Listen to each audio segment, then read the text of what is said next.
meu tema no ENAP, que foi riscos jurídicos, e nós tentamos focar mais nas questões dos riscos operacionais, nos riscos operacionais dos departamentos jurídicos, já fazendo a ressalva que cada entidade tem um jurídico muito específico, de um porte determinado, alguns que fazem o contencioso interno, outros fazem uma parte de consultoria mais ativa, enquanto alguns jurídicos fazem só a contratação de terceirizados e essa interlocução entre o terceirizado e a entidade.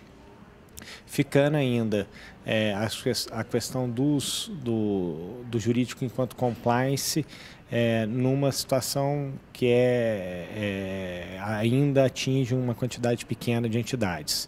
Dentre os riscos operacionais que a gente falou, teve destaque para a questão dos prazos, quando o contencioso é interno, né, e todos os controles precisam ser adotados para fins dessa atividade, os riscos ligados à atualização legislativa, não só legislativa da legislação infralegal ou legal, aquela que vem de fora, mas também de toda a parte normativa interna da entidade.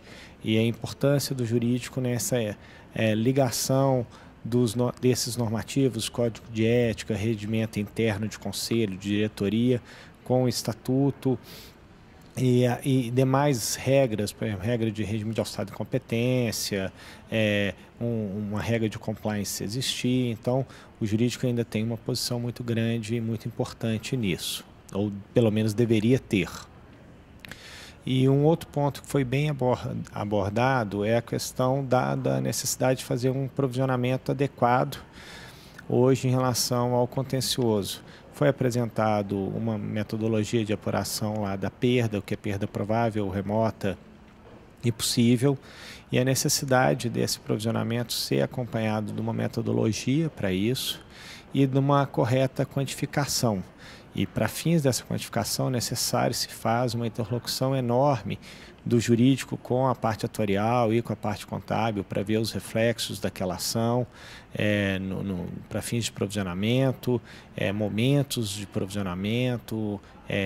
Isso tudo envolve aí uma força-tarefa cujo jurídico sozinho não vai dar conta, então precisa dessa relação muito fina com a parte de previdência e com a parte contábil.